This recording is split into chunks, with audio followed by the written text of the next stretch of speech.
हाँ जी सर। हाँ जी हाँ जी हाँ जी। ठीक है।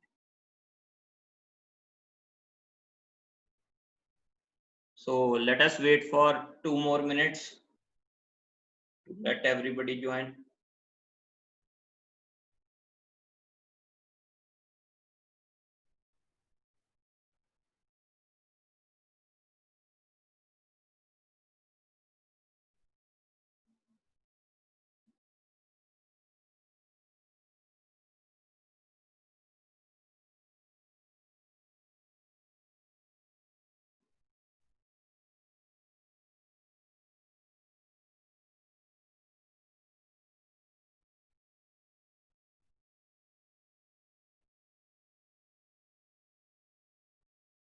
यस, कैशे कोहेरेंसी सबको क्लियर है या डाउट है?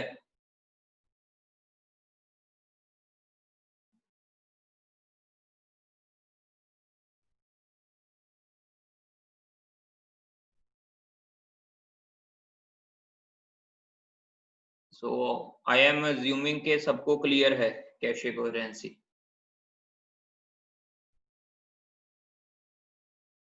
ठीक है, फिर आगे स्टार्ट करते हैं हम।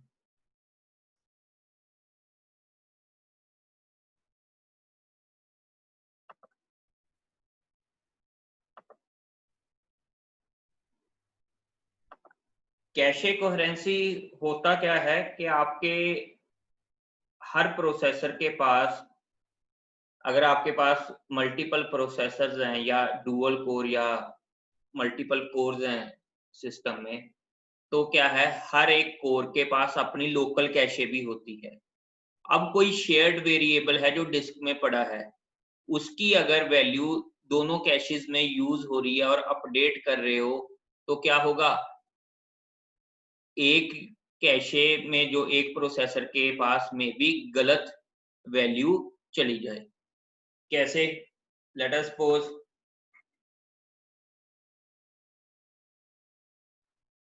हार्ड डिस्क में आपके पास एक प्रोग्राम है और उसमें फाइल है और उसमें x=5 पड़ा है। आपके पास दो अलग अलग प्रोसेसेस हैं जो P1 एंड P2 हैं, और कहीं जाकर इसमें मान लो ये फोर्थ स्टेटमेंट में आ गया x=x+3, और यहां पर, और फिर इसने कह दिया कि स्टोर कर दिया, और यहां पर आ गया x इक्वल्स टू, सॉरी, यहां पर मान लो 1000 लाइन में आ गया x equals to x-1। Clear? अब P1 एक प्रोसेसर के पास जाएगा, मतलब या एक कोर के पास जाएगा, P2 सेकंड, अगर मल्टीपल प्रोसेसर है, हर की अपनी लोकल कैशे भी है।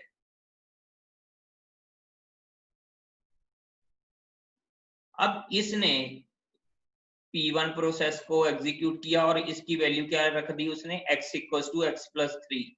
यहां पर अपडेट क्या हो जाएगी, 8, और पास कर दी। और दोबारा जब इसको चाहिए था प्रोसेस 2 को, तो ये पॉसिबिलिटी है कि जब इसने डिमांड की उस प्रोसेस की, तो ये इंस्ट्रक्शन वो x की वैल्यू क्या उठा ले, x=8। जबकि आपको ये प्रोसेस को क्या चाहिए था कि वो कौन सी वैल्यू ले, x=5 वाली।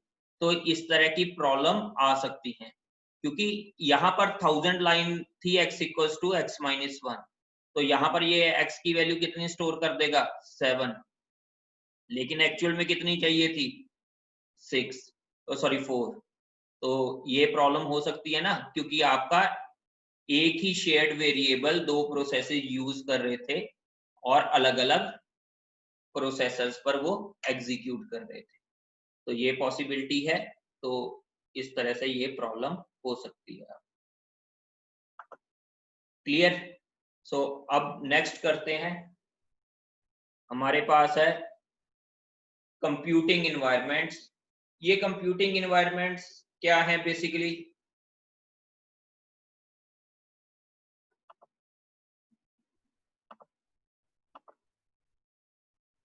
यहाँ पर अब ये कंप्यूटिंग इन्वायरमेंट्स का मतलब क्या है कि आपके पास एक से दूसरे पे इंफॉर्मेशन एक नोड से दूसरे नोड पे कैसे फ्लो करती है।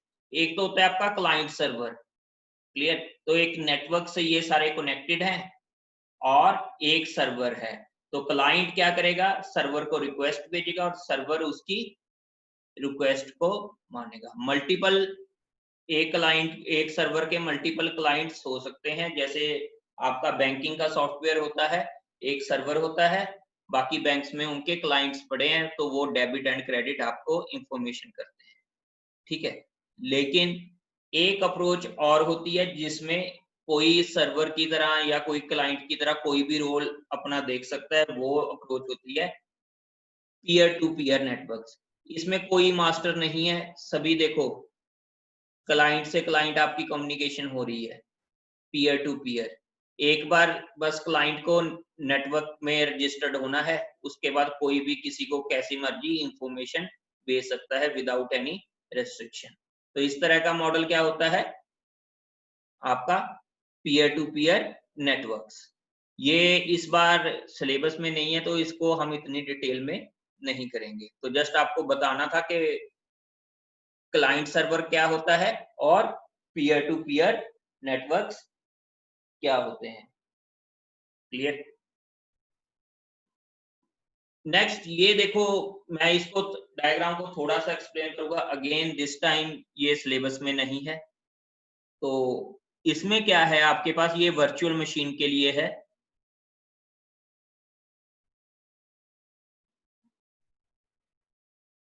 कौन सा अलविंदर, कौन सा, वो client server and peer to peer. देखो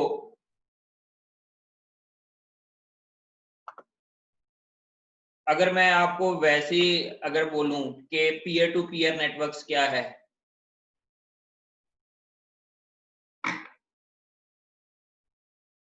जैसे फ्रेंड्स आपस में कम्युनिकेशन करते हैं, ये नोड्स हैं डिफरेंट, एक दूसरे को कोई भी इंफॉर्मेशन फ्लोट कर सकता है,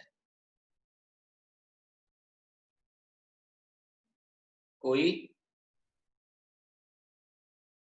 इशू नहीं है इसमें, क्लियर, जैसे फ्रेंड्स आपस में करते हैं। और अगर आप क्लासरूम में बैठे हो तो जो टीचर होता है वो क्या करता है, एक तरीके के सर्वर की तरह काम करेगा, और यहाँ पर होगा आपका नेटवर्क जिससे डिफरेंट क्लाइंट्स अटैच होंगे।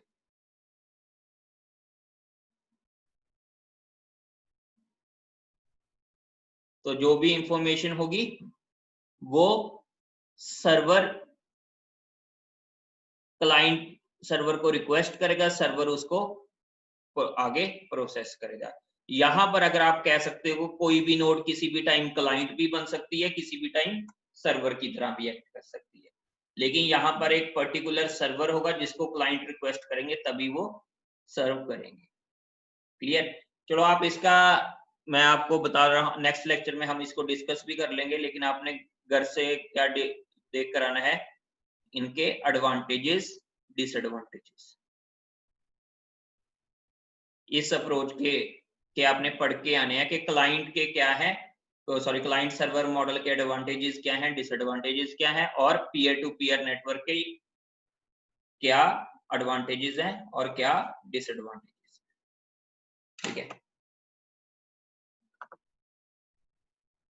तो नेक्स्ट है अब हमारा virtual machine, again this time this is not in this syllabus.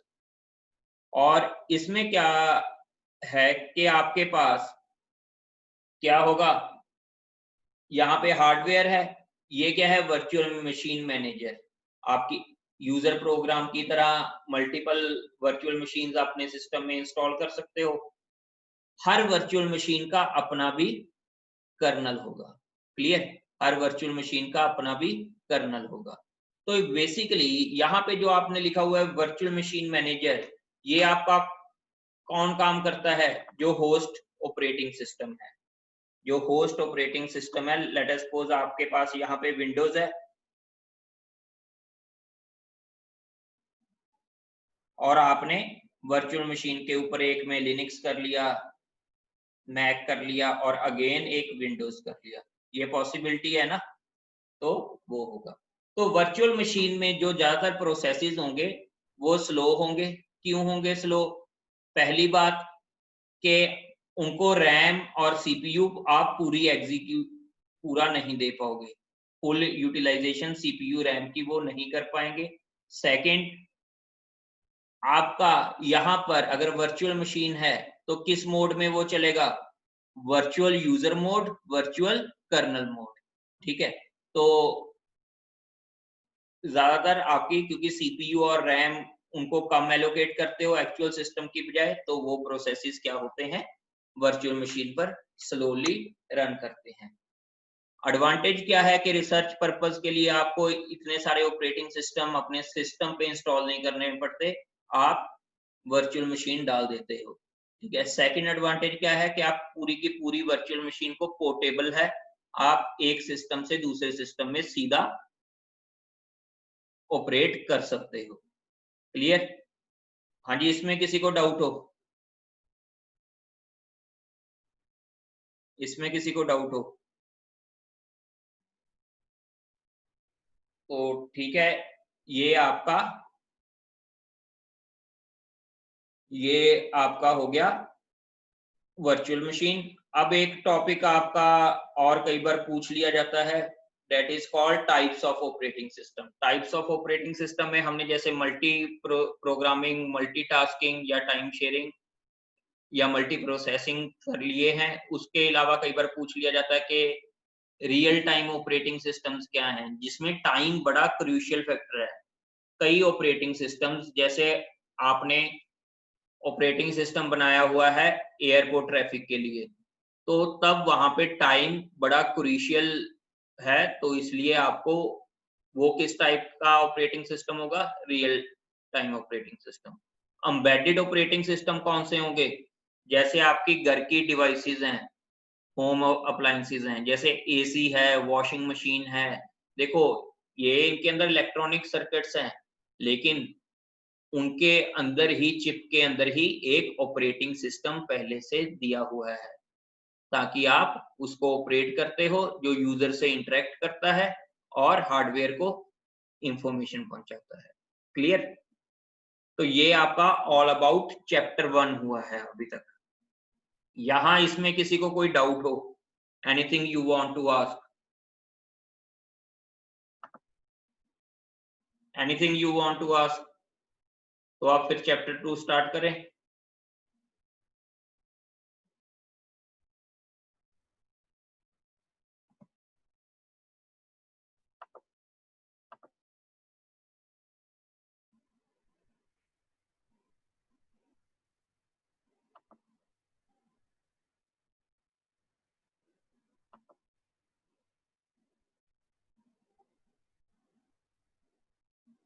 Loosely and tightly coupled systems, yes, loosely and tightly coupled system, ये टर्म आपने कहां यूज की? एनीबडी? कोई इसको एक्सप्लेन करेगा? Loosely and tightly coupled system कहां पर ये टर्म आपने यूज करी? ये करी थी आपने जब आप मल्टी प्रोसेसर सिस्टम्स कर रहे थे, तब यहाँ पे आपको एक टर्म आई थी कि ये लूजली कपल्ड सिस्टम है या टाइटली कपल्ड सिस्टम है। हाँ जी, तो लूजली कपल्ड सिस्टम कौन से होंगे? Yes, anybody?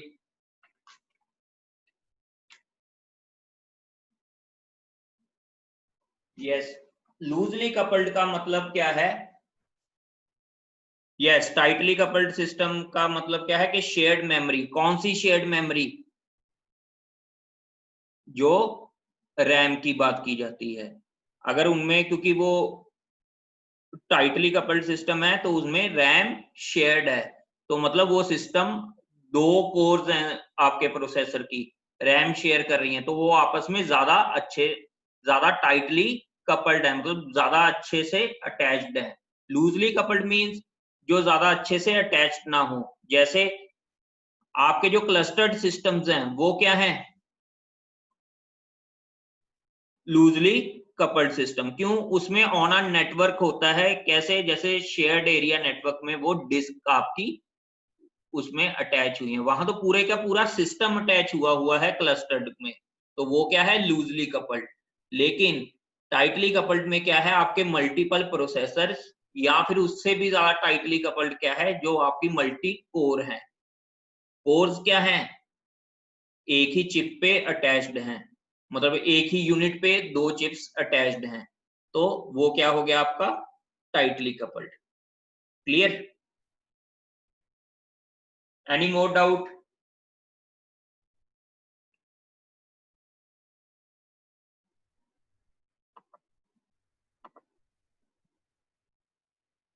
यस। सेकंड, देखो डायग्राम को देखो यार, उसकी अगेन आप, जो आपका loosely coupled, sorry tightly coupled में क्या है? जैसे आपका CPU 1, CPU 2 और ये एक ही रैम के साथ हैं, ये आपस में ये वाला सिस्टम क्या होगा? Tightly coupled. लूजली कपल्ड क्या है? जैसे एक सिस्टम पूरा है, इसमें रैम भी होगी, ये एक सिस्टम पूरा है, इसमें भी अपनी एक रैम होगी, और ये एक नेटवर्क के थ्रू अटैच्ड है। तो अब ये इतने अच्छे से अटैच नहीं है ना, क्योंकि इनकी रैम तो अलग अलग है, लेकिन ये एक शेयर्ड मेमोरी, मतलब हार्ड डिस्क वाली सेकेंडरी मेमोरी को शेयर्ड कर रहे हैं। तो ये कौन से हो गए? Loosely coupled. और ये कौन से हो गए? Tightly coupled. Clear? Anything you want to ask?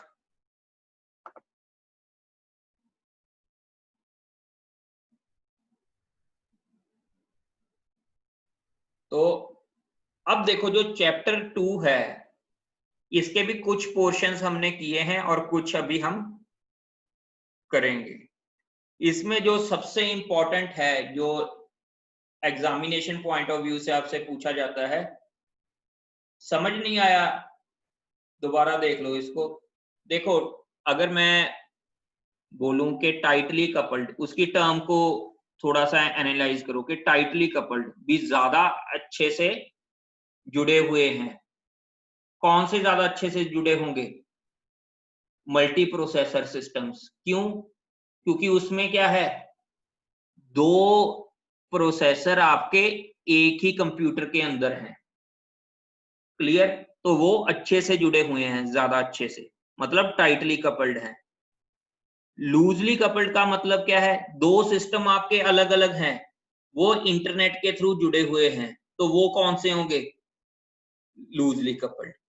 अब क्लस्टर्ड सिस्टम्स में क्या है? इंटरनेट के या नेटवर्क के थ्रू आपकी सेकेंडरी मेमोरी जुड़ी हुई है, डेट इज हार्ड डिस्क। आप या उनकी पर्सनल हार्ड डिस्क भी है हर पीसी की, और सेकेंडरी मेमोरी के थ्रू भी उनकी हार्ड डिस्क अटैच हुई हुई है। क्लियर?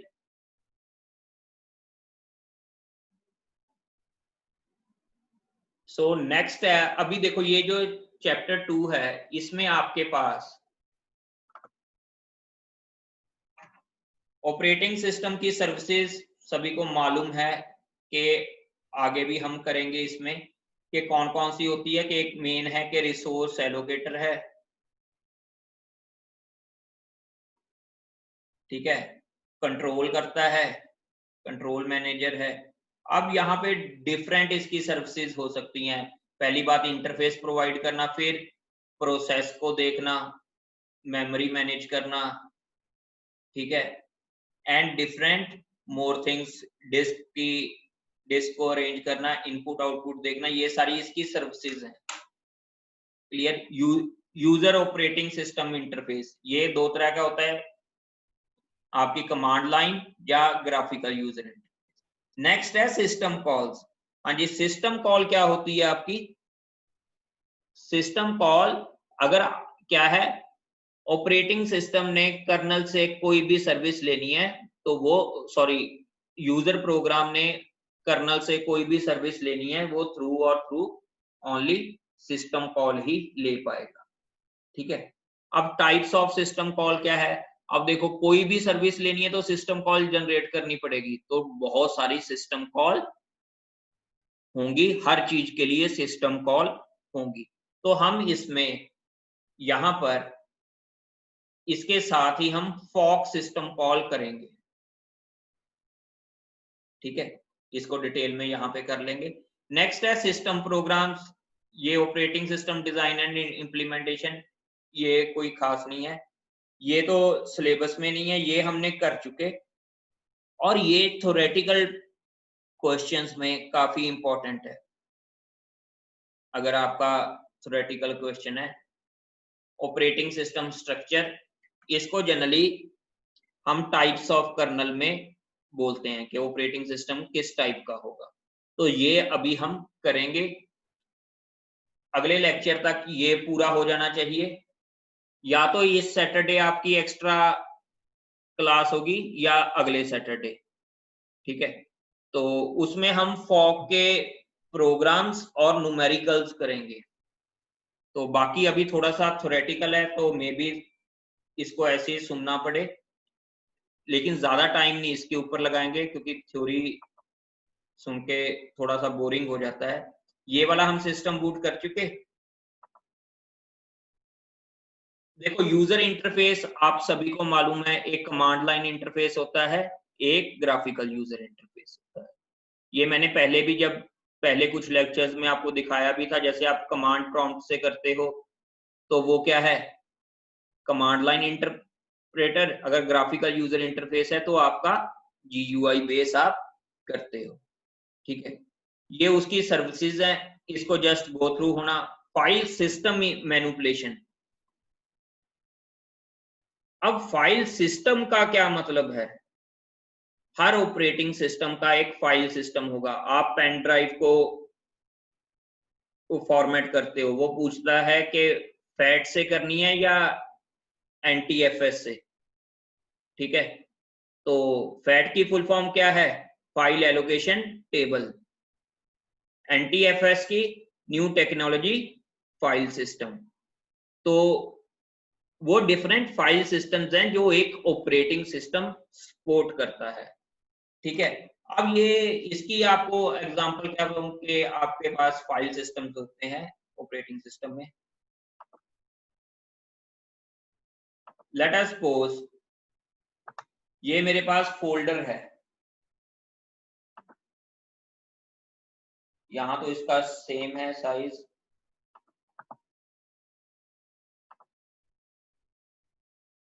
एक मिनट,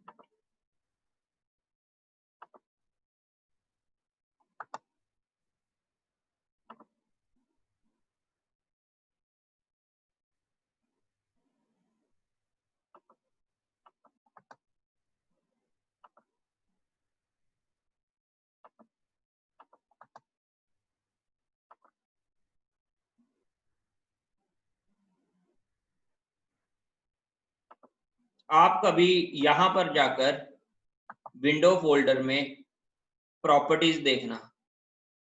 ठीक है, यहां पर एक आएगा साइज, एक आएगा साइज ऑन डिस्क।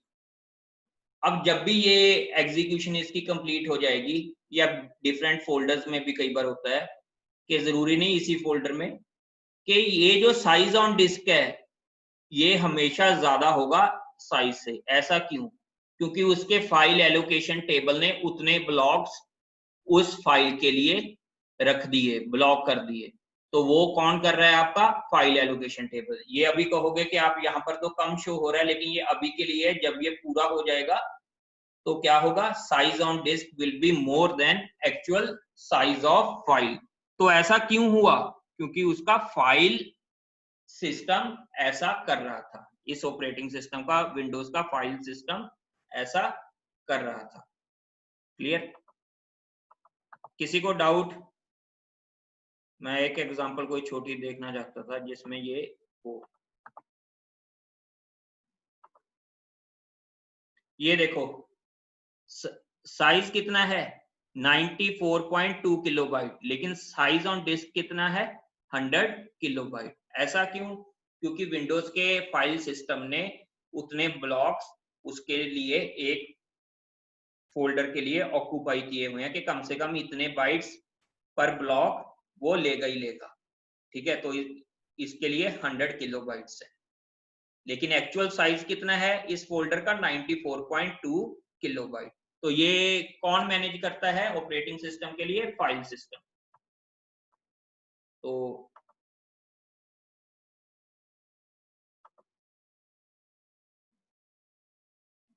यहां पर वो आया। नेक्स्ट है हमारे पास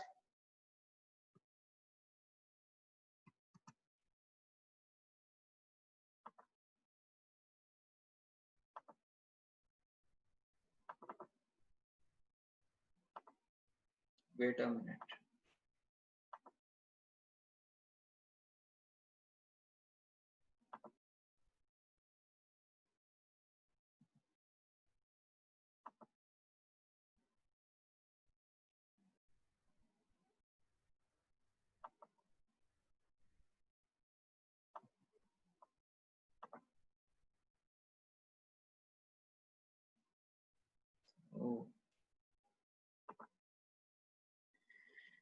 नेक्स्ट है कम्युनिकेशंस। इंटर प्रोसेस कम्युनिकेशंस होती हैं, ये भी ऑपरेटिंग सिस्टम देखता है। एरर कोई आ रही है तो ये भी ऑपरेटिंग सिस्टम देखेगा। रिसोर्स एलोकेशन तो होती है। हाँ जी, अकाउंटिंग क्या होती है कि आपके पास ये एक तरीके की लॉग इंफॉर्मेशन मेंटेन करता है कि कितने यूजर ने कितना डेटा अभी तक यूज किया है, किसकी कितनी सर्विसेज इसने यूज की है। जैसे आप टास्क मैनेजर ओपन करते हो तो क्या होता है आपके पास, उस की सारी लॉग डेटा आपके पास ओपन हो जाता है कि इस टाइम इसकी इतने % मेमोरी यूज हो रही है, इतना % ये हो रहा है। प्रोटेक्शन एंड सिक्योरिटी, ये तो आजकल सभी को मालूम है कि ऑपरेटिंग सिस्टम प्रोवाइड करता है। आपने देखी होगी टर्म्स, फायरवॉल आ जाती हैं इसमें, ठीक है। तो ये सारी ऑपरेटिंग सिस्टम सर्विसेज प्रोवाइड करता है। तो कौन कौन सी है? File system, communication, error detection, resource allocation, accounting, protection and security. Clear? तो ये तो बेसिक बात है। एक चीज आपने ध्यान रखनी है कि ये सारी देखो जो सिस्टम कॉल्स के नीचे है, यहां पर ऑपरेटिंग सिस्टम का कौन सा हिस्सा होगा? कर्नल। Am I clear? कि जहां पर इन्होंने सर्विसेज लिखी हुई हैं, ये सर्विसेज कौन प्रोवाइड करेगा? कर्नल। क्योंकि कोई भी अगर आज यूजर प्रोग्राम को कुछ चाहिए सर्विस, तो वो सिस्टम कॉल के थ्रू लेगा। और everything that lies between hardware and system call is kernel, वो कर्नल का ही पार्ट है। ये कमांड लाइन इंटरप्रेटर है, ये जैसे शो किया हुआ है, या चाहे लिनक्स का हो चाहे आपके पास कमांड प्रॉम्प्ट हो विंडोज में, ठीक है। GUI ये हम नॉर्मली यूज करते हैं। मैं माउस की फंक्शनैलिटी से ऐसे राइट क्लिक करता हूं, जो भी ये आ गया, ये कौन सा है? GUI interface, graphical user interface. तो ये सभी को पता है, जो भी आप लोग सभी यूज कर रहे हो वो क्या है? Graphical user interface. अब एक इंपॉर्टेंट टर्म आई है, application programming interface. Application programming interface, अभी मैंने आपको बताया कि सिस्टम कॉल क्या होती है, कि अगर ऑपरेटिंग सिस्टम कर्नल की कोई भी सर्विसेज चाहिए एक यूजर प्रोग्राम को, तो वो थ्रू सिस्टम कॉल लेगा। लेकिन ये सिस्टम कॉल्स बहुत सारी हो सकती हैं, बहुत ज्यादा सिस्टम कॉल्स हो सकती हैं। यहां पर इन्होंने क्या किया है कि आपके पास एक फाइल से दूसरे फाइल में अगर आपने कॉपी करना है, यहां पर जो ये क्या डायग्राम इलस्ट्रेट कर रही है, copy from one file to another. तो क्या है? एक्वायर इनपुट फाइल नेम पहले, फाइल नेम लोगे, उसके लिए एक प्रॉम्प्ट मैसेज आएगा स्क्रीन के ऊपर के एंटर इनपुट, ठीक है। फिर जिस फाइल में वो कॉपी करना है उसका फाइल नेम होगे, उसके लिए मैसेज आएगा स्क्रीन के ऊपर, फिर ऑपरेटिंग सिस्टम एक्सेप्ट करेगा। हर एक चीज के लिए आपके पास क्या होगी, सिस्टम कॉल जनरेट करनी पड़ेगी, क्लियर। ऐसे ही फिर नेक्स्ट उसके लिए ओपन करोगे, ठीक है। अगर क्रिएट आउटपुट फाइल आप कर रहे हो, अगर पहले से है तो अबॉर्ट होगी, क्योंकि आपके पास वो उस नाम की फाइल पहले से ही है, तो मैसेज जनरेट होगा स्क्रीन के ऊपर के फाइल, तो इसके लिए भी सिस्टम कॉल चाहिए। तो मतलब हर एक छोटी से छोटी इंस्ट्रक्शन के लिए एक सिस्टम कॉल चाहिए। पर second thousands of system calls operating system handle करता है। तो अगर आप एप्लीकेशन यूजर प्रोग्रामर हो, एप्लीकेशन प्रोग्रामर हो, तो आपके लिए इतना सारा कुछ, इतनी सिस्टम कॉल्स को ध्यान में रखना पॉसिबल नहीं है। तो ऑपरेटिंग सिस्टम्स क्या करते हैं, एप्लीकेशन प्रोग्रामिंग इंटरफेस बना देते हैं। मान लो एक कॉपी का बना दिया, उसमें इसके लिए कॉपी नाम का फंक्शन होगा जिसमें सारी सिस्टम कॉल्स पहले से ही होंगी। तो आपके पास प्रोग्रामर जो होगा, बजाय कि इतनी सिस्टम कॉल्स के साथ डील करे, वो क्या करेगा, कॉपी कमांड को करेगा। ये तो सिर्फ समझाने के लिए, एक्चुअल में ऐसा नहीं है कि कॉपी नाम की कोई एपीआई फंक्शन है। ये एप्लीकेशन प्रोग्रामिंग इंटरफेस में मतलब क्या है कि बजाय के प्रोग्रामर एक एक सिस्टम कॉल को करता जाए, उसके लिए एप्लीकेशन इंटरफेस के कुछ फंक्शंस दे दिए जाते हैं जिसको वो सीधा कॉल करता है। हाँ जी, इस यहां तक किसी को कोई डाउट हो, यू कैन आस्क, फिर मैं आगे चलूंगा। एप्लीकेशन इंटरफेस क्या है, प्रोग्रामर की हेल्प के लिए बनाया गया है, क्योंकि प्रोग्रामर को इतनी सिस्टम कॉल्स का ध्यान रखना मुश्किल होगा। तो एप्लीकेशन प्रोग्राम एपीआईज, उनके फंक्शंस उसको दे दिए गए हैं। ओके, देखो ये समझ में आ गया कि एक छोटे से ऑपरेशन को करने के लिए मल्टीपल सिस्टम कॉल्स की रिक्वायरमेंट होती है, ठीक है। एक छोटे से उसको करने के लिए मल्टीपल सिस्टम कॉल्स की रिक्वायरमेंट होती है। यहां पर आपने कॉपी करना था, तो आपको कितनी सिस्टम कॉल्स की रिक्वायरमेंट पड़ी। तो आपके पास प्रोग्रामर को सीधा आपने सिस्टम कॉल्स नहीं दिया, उसका एक्सेस एक तो सिक्योरिटी का हो गया इशू। सेकंड चीज क्या है कि आपको उसने एप्लीकेशन इंटरफेस दे दी, ताकि एक फंक्शन बना दिया। एप्लीकेशन इंटरफेस लाइब्रेरी होगी आपके पास, जैसे यहां पर लिखा है कि विंडोज के लिए Win32 एपीआई चलती है, ये पुराने, आजकल तो विंडोज 64 है, उसके लिए अलग से एपीआई है। पोजिक्स एपीआई आपके मैक और लिनक्स बेस्ड सिस्टम्स के लिए होती है, और जावा एपीआई आपकी जावा वर्चुअल मशीन्स के लिए होती है। अब ये एपीआईज में होगा क्या, एपीआईज में आपके पास डिफरेंट फंक्शंस होंगे जो कि प्रोग्रामर यूज कर सकता है, ठीक है। अब किसी एपीआई फंक्शन में more than one system call भी हो सकती है। कई एपीआई फंक्शन का नेम बिल्कुल सेम भी हो सकता है सिस्टम कॉल से, जैसे फॉक आपके पास यूजर आपका कर सकता है, ठीक है। तो अब क्या है कि सिस्टम कॉल को डायरेक्टली प्रोग्रामर को देने की बजाय आप प्रोग्रामर को क्या दे रहे हो, एप्लीकेशन प्रोग्रामेबल इंटरफेस, जिसमें मल्टीपल सिस्टम कॉल्स होती हैं, हो सकती हैं। ये भी हो सकता है कि उस फंक्शन का नेम उसके कॉरस्पॉन्डिंग सिस्टम कॉल के साथ सेम भी हो सकता है, ठीक है। यहां तक डाउट हो किसी को? सीधी सी बात है, प्रोग्रामर एपीआई से डील करेगा, वो सिस्टम कॉल से डील नहीं करेगा। समझ में आ गया? ये बात कि प्रोग्रामर किससे डील करेगा, एपीआई से, वो सिस्टम कॉल से डील नहीं करेगा।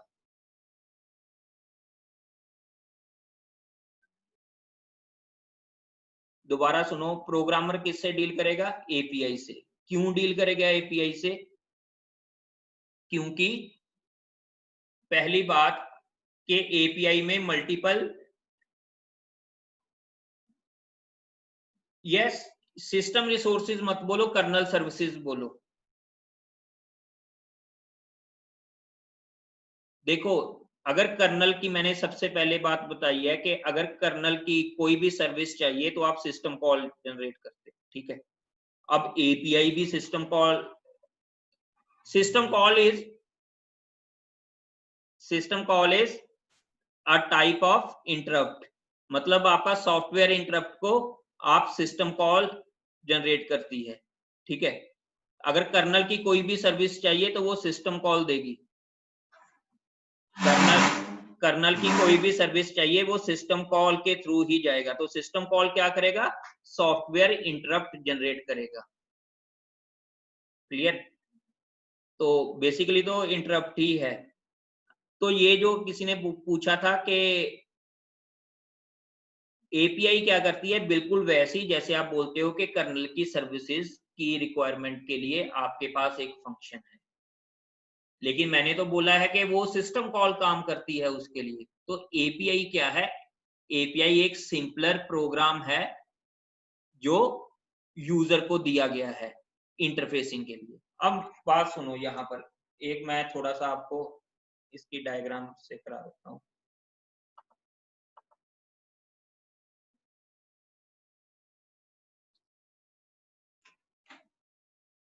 ठीक है, अब यहाँ पर यूजर एप्लीकेशन है,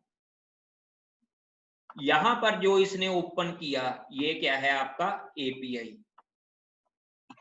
यूजर प्रोग्राम इस ओपन फंक्शन को कॉल करेगा। अब ये जो ओपन फंक्शन है इसके अंदर ओपन नाम की सिस्टम कॉल है। क्लियर?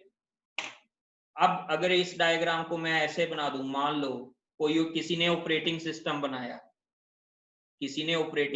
बनाया, और उसने यूजर प्रोग्राम ने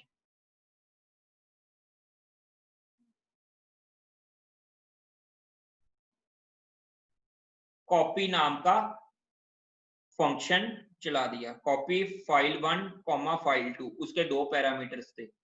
मान लो कि ये एक एपीआई का फंक्शन है।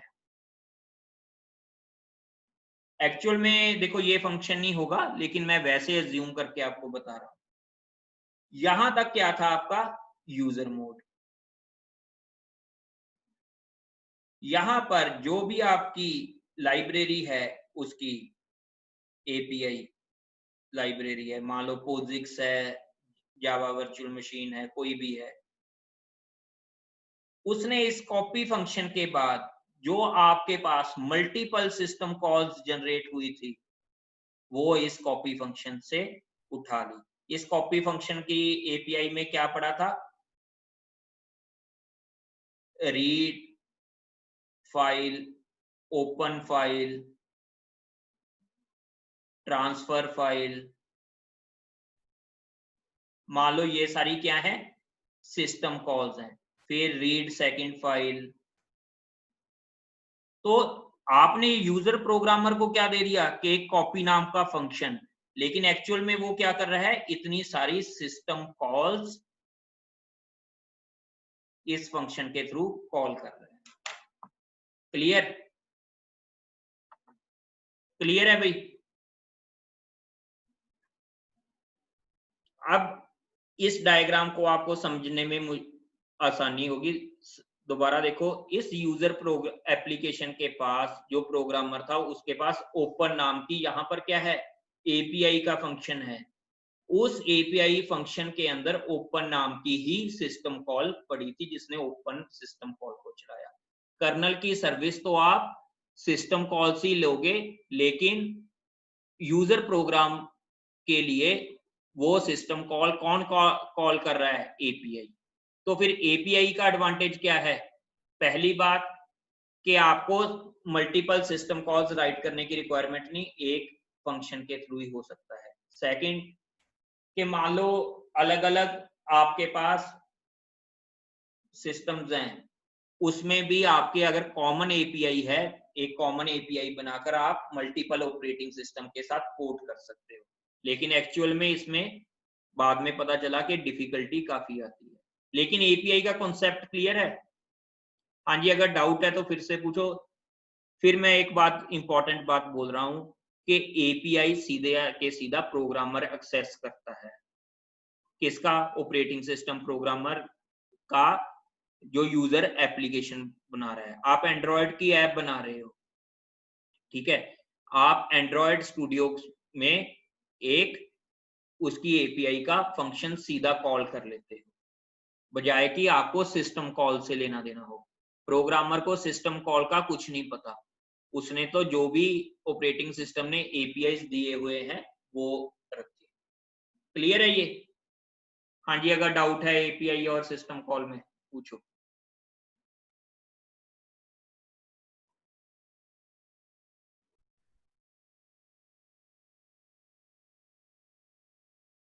Yes, programmer uses API to use any services of kernel।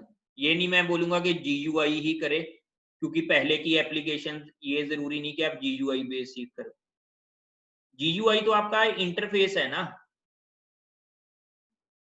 Programmer ने अगर कर्नल की सर्विस लेनी है तो वो किसके थ्रू लेगा?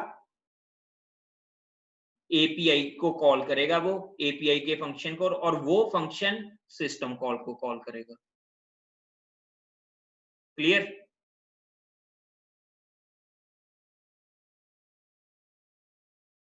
सो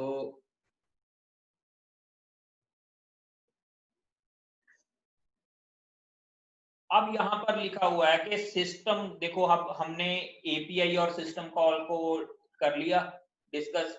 अब सिस्टम कॉल में आपके पास इसका क्या मतलब है?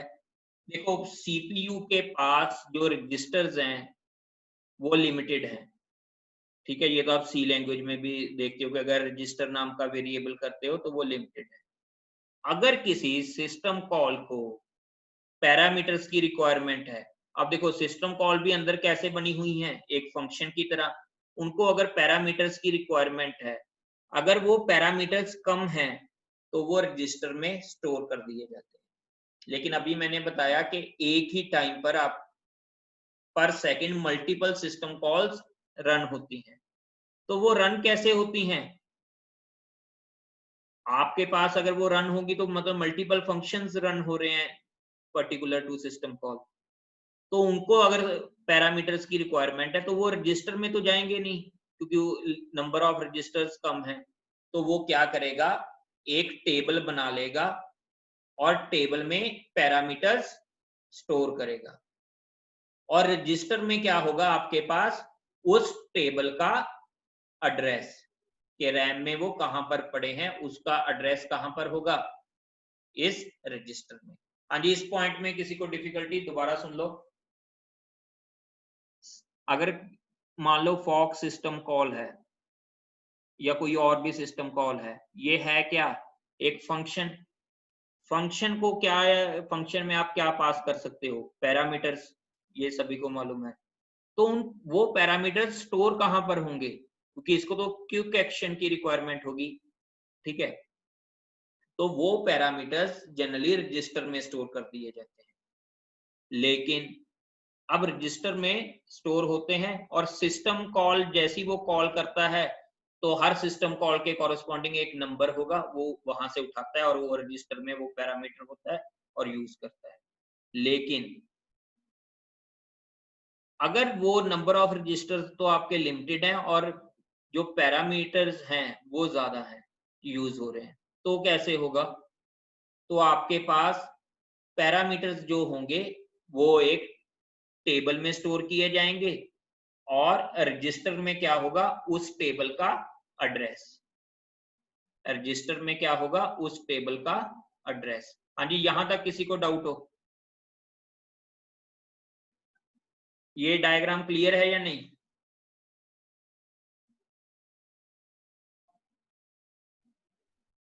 आपका यूजर प्रोग्राम है, उसको एक पर्टिकुलर सिस्टम कॉल की रिक्वायरमेंट है, तो वो क्या करेगा, अब से आपका सिस्टम कॉल और एपीआई हम एक ही तरह उसको मान रहे हैं, तो उसने सिस्टम कॉल कॉल की, हर सिस्टम कॉल का नंबर है, मान लो सिस्टम कॉल 13 उसने कॉल की, तो ये यहाँ पर देखेगा रैम में उसका कहां पर है।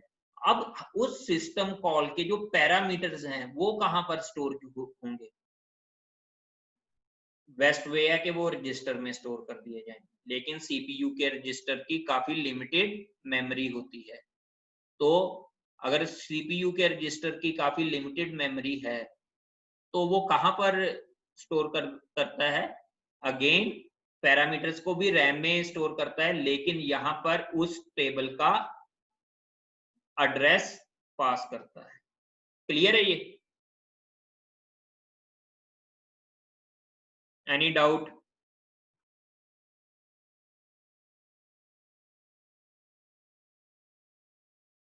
तो ये जो टेबल में पैरामीटर्स पास करता है, इस टेबल को कई ऑपरेटिंग सिस्टम स्टैक की तरह बनाते हैं और वो स्टैक में पुश और पॉप ऑपरेशन करते हैं, जैसे यहां पर लिखा गया है। क्लियर? अगर इसमें किसी को डाउट है तो पूछ सकता है।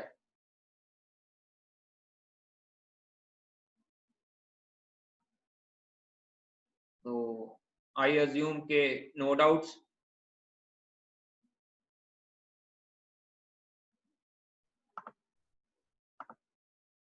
तो लेक्चर करते हैं हम ओवर, अब टाइम हो चुका है, तो नेक्स्ट लेक्चर से हम फॉक सिस्टम कॉल को डिस्कस करेंगे, उसके ऊपर प्रोग्राम्स और न्यूमेरिकल्स करेंगे।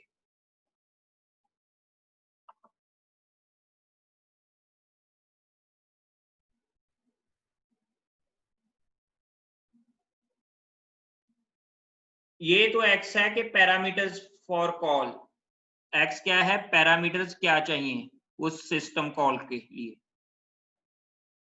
एक्स क्या है, मान लो आपका कोई फंक्शन है सम, मान लो सम नाम की आपकी सिस्टम कॉल है, तो सम एक्स कॉमा वाई, तो वो यहाँ पर उसकी बात की जा रही है, पैरामीटर्स फॉर कॉल।